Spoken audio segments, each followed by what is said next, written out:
Mesdames, Messieurs, Réveil Info.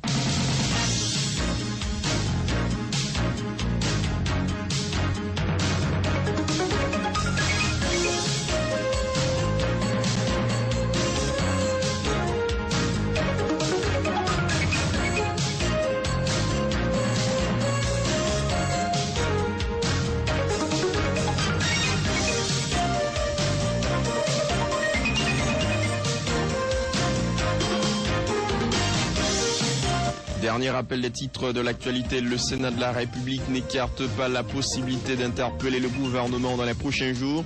Les sénateurs Annick François Joseph et Pierre-Franqui Exilus mettent l'emphase sur la cherté de la vie et le manque de transparence qui caractérise le gouvernement.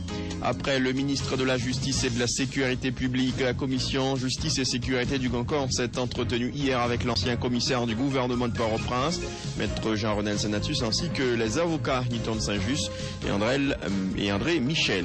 Jean-Renel Senatus en a profité pour confier aux sénateurs certains documents relatifs aux accusations faites à l'endroit du ministre de la Justice et de la Sécurité publique, maître Jean-Renel Sanon.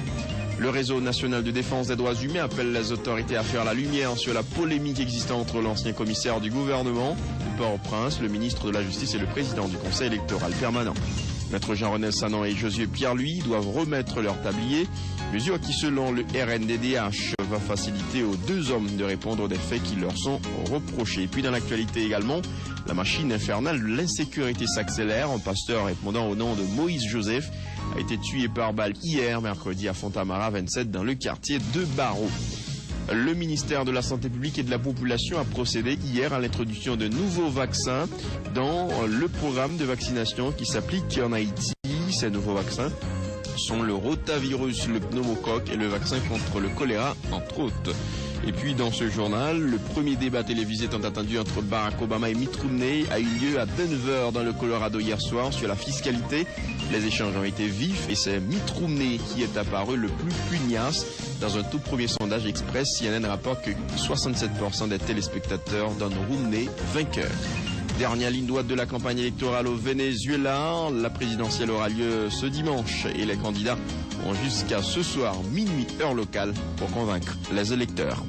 C'est ici que prend fin ce journal. Merci de l'avoir suivi. Rédaction Michel Antoine.